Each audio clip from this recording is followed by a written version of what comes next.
I've never taken one of these apart, so bear with me. I think this is about to get messy. So finally getting back to the old Tour Glide. It's been a hectic week, and also we've had some not so pleasant weather. But I want to get to the final drive, the enclosed chain drive. So I'm going to take the bags off and also get ready for tires, because these tires are old. Like I said, this bike sat 20 years. I checked the date code. I believe these tires are, let's see. I think I saw a 6 on them. So not 06. 06 would have been 2006. A 6 would designate 1996. So yeah, they're old. So let me get these bags off. Another thing I got to do is get the proper way to mount these bags, or if not the proper way, a better way than is currently being done. Otherwise, I don't know that these would hold up to too much vibrations. And also, it's inconvenient inside of the road. Like, if you needed to take it off, you need tools. I know it's not designed to be that way. I know that the original is designed to have these clips, which this bike has one, and it doesn't work. So there's that. I love these bag lights, though. I wonder if I could find lenses and maybe update to LED. You know, a lot of things I want to keep the way it was from the factory. A lot of style and the patina that the bike has. But at the same time, updating some things for safety, like lighting. You can't if you can't be seen, you're in trouble. All right, so might take this out of the way. Here's our enclosed chain drive. Sometimes I like taking things apart that I've never taken apart before. You know, you have an idea how it works. Obviously, encloses the chain, holds oil, etc. But you know, how does it seal? How does it? How do you fill it? And I mean, fill, I'm guessing here, level here, drain. I didn't have to worry about that. It leaked, so you know, there's that. But I definitely get a kick out of this type of stuff sometimes, at least when it goes well, which it, well, doesn't always. Yeah, I was sitting here trying to get a 3/8 or trying to get a wrench on here, and it's Allen. I got to remember that. Harley likes to use Allens. And flat and Phillips screwdrivers. I think even more so back in the day. I have a 49 Indian project, and so many parts are put together with Phillips. It's kind of crazy, but you know, I guess 75 years ago, it's what they did. It was the norm. All right, I think we're gonna get the first peek at this chain in 20 years, and I'll tell you, she looks good. She's a regular chain, so definitely going to swap it out for an O-ring or an X-ring chain. I think it has a lot of slack, but I'll find out more once I get it all apart. But yeah, that's what's sealing up the oil. And it's funny because the seal is actually doing a pretty good job. The oil leak I've been dealing with is coming from a crack in the actual tube, the rubber tube, down in here. So this actually worked. This did its job. All right, these screws are just jammed, so I'm gonna just break it off. This is not an important part. This is not something I'm concerned with saving. I want to try to save the rest of it because, like I said, before, it has potential. And, you know, you never know. Or it either has potential for me later on, or possibly someone needs this to fix their bike. And that would make great use of this stuff, you know, to get someone else's bike on the road. So there's that. This is not good. These two are Allen head bolts. I believe that they bolt this case to whatever is behind it. There's another two on the bottom. They're not Allens, so I'm going to attempt to take those off. But these seem pretty stuck, so I'm going to have to get this thing out of the way, get some room to try to really attack it. Otherwise, it's drill time. All right, so for the moment, I don't want to remove this, so I'm just going to slide it out of the way. It never hurts to try a little force just to see if that shakes them loose.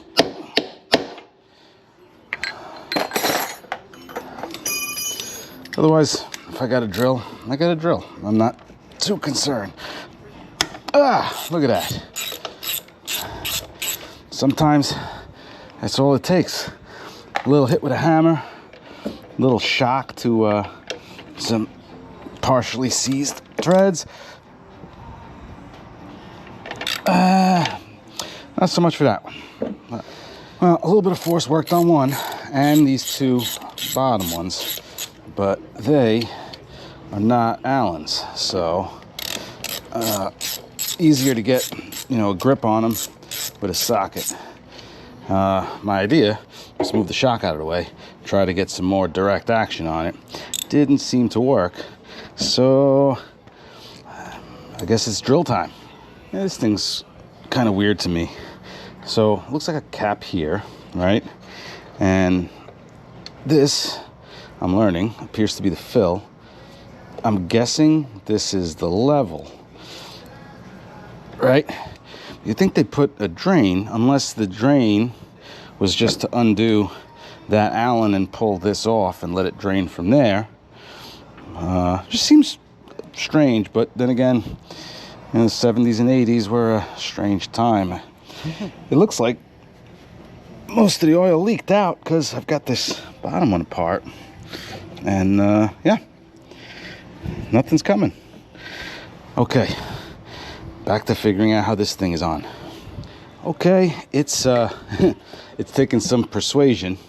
It's starting to come off. This thing was silicone together like crazy. I'm guessing because it probably did leak. So I'm glad that I've gotten advice in the comments to say ditch the enclosure but stick with the chain. So far that looks like the direction we're going. You know, simple, kind of old school. And what's the big deal about cleaning and lubing a chain? I literally do it to every bike except for the Fat Boy. So, you know, we'll go with that. Just realized something as I'm getting this off.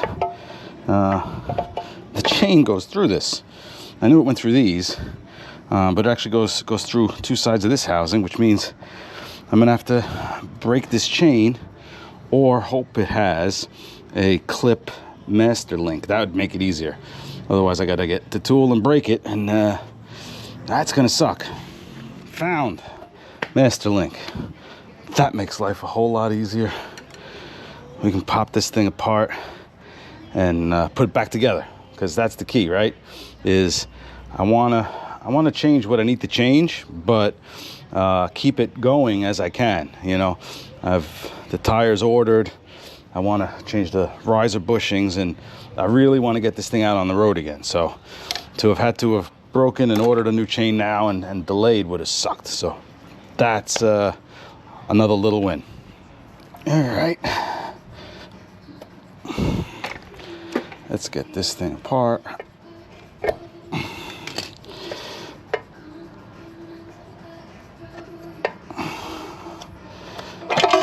All right. There we are. There we are. That's the lower half. And there's your sprocket, which looks to be in pretty good shape, I think.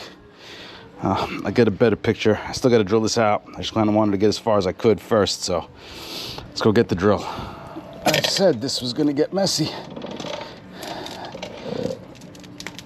but I guess it was just going to be more messy on me. Chain looks in good shape though. Yeah, we can run this for a minute, that's for sure. All right, a little oil, and let's drill this thing out. All right, that was simple enough.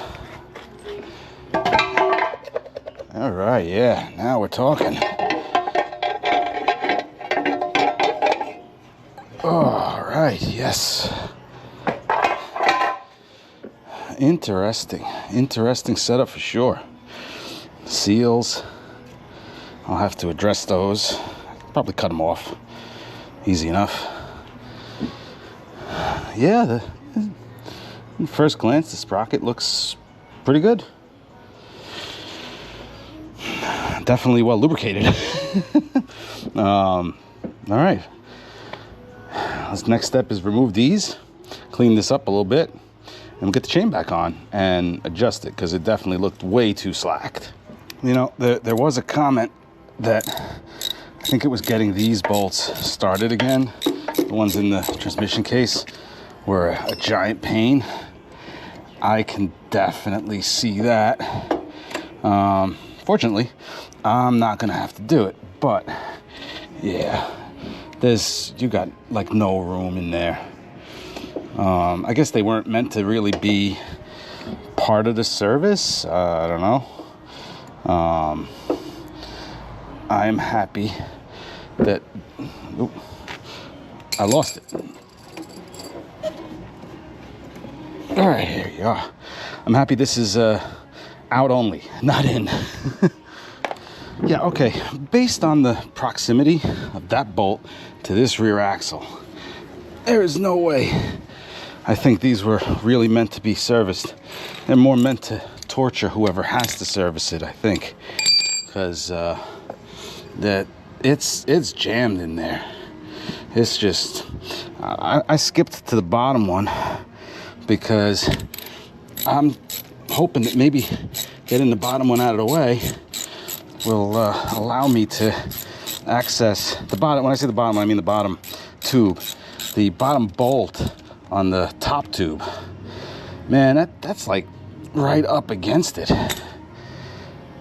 You know, we always joke, all right? Engineers design stuff and mechanics hate it. Eee, this is messy, all right? And that's where it was leaking. Let's see, we can attack that one in here. I mean, it's like right in here. It's oh. All right, you get a look at it. I will tell you, anyone who has this and keeps it and services it and has to deal with that bolt way down in here in front of the axle is a better man than me, because there's no way that I would want to deal with this on a regular basis. That thing, so the only way I found to get to it, small pair of vice grips get in, break it. Fortunately, it's not that tight.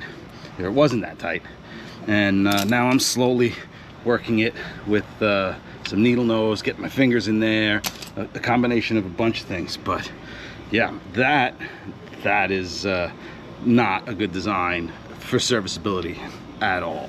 Okay, well, quite the pain, but it's out. Now, just give it a quick wipe of everything and see if we can feed the chain back in. Hopefully, that's not too much of a chore. You know, usually on all the bikes I have with chains, you can see the front sprocket. This one, obviously, is enclosed behind the primary. So, wish me luck. So, as much as a pain in the ass those rubbers were, the chain actually goes in pretty easy. You can stick your fingers in and you can feel the front sprocket just inside from either the top or the bottom. So that was a nice surprise. Now, let's see if I can't get this master link back together. There we go. And the other side of the link and the clip. I'm not a fan of clip style master links, but if this was what was on it, I'll put it back on for now.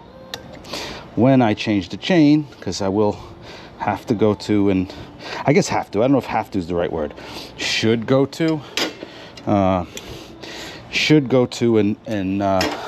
O-ring chain, then I will go with a rivet style master link, just because I trust them more, you know. Like even right here, I just don't care for them. All right, in place.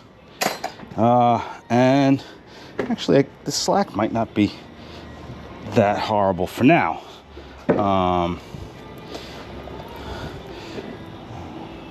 Yeah, it's actually, I think it's all right. I mean, it's supposed to be about an inch. It's maybe a little on the loose side, but I don't think it'll be a problem. I guess that's it for the chain final drive disassembly, or at least the oil bath part. Put the shock back on and pop this back together. I'm actually really glad that I only did that because so I got to change the wheels. Well, I got to take the wheels off,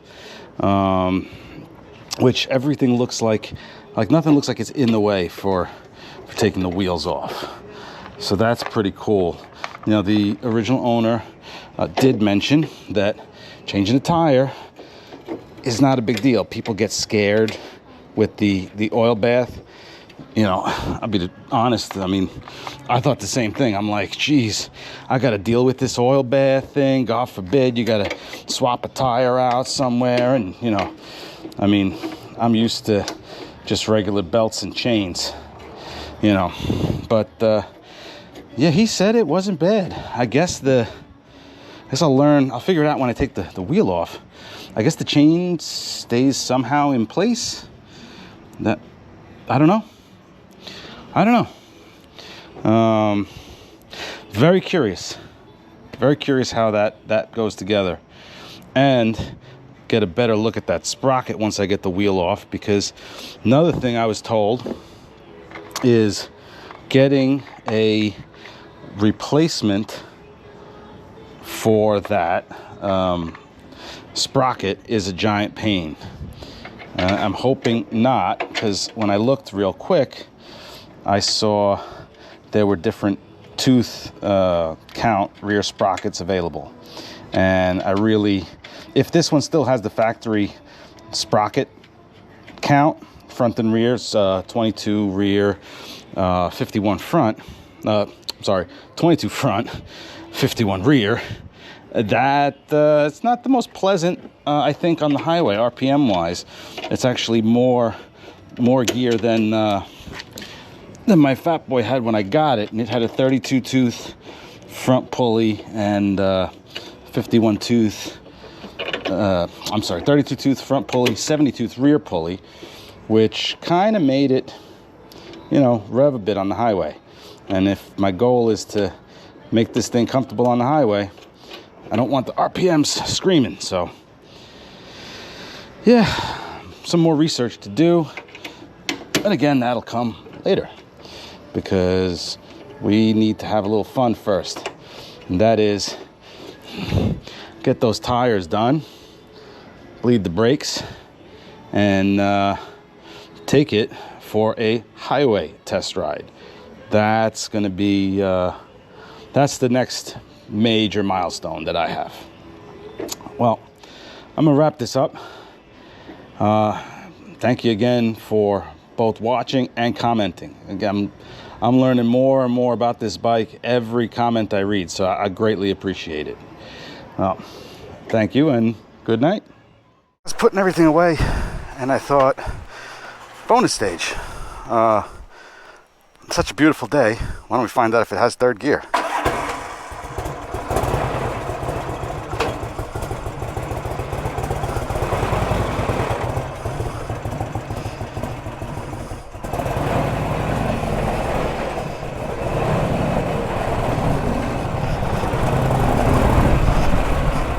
Alright, let's see. First gear, second gear, third gear, there we go. Fourth gear. Alright. I think we're getting somewhere. I think we're getting somewhere.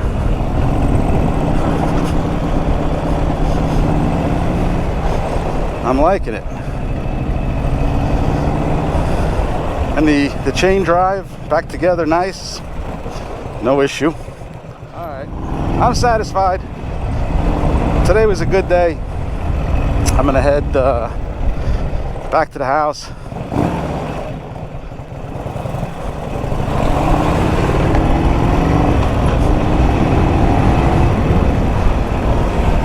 This will be the last ride on these tires. And the next ride, with a little luck, there we go, more gears. With a little luck, the next ride will be to the highway.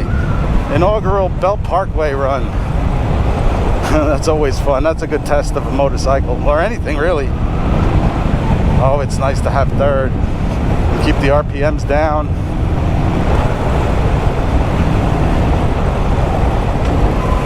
I like it.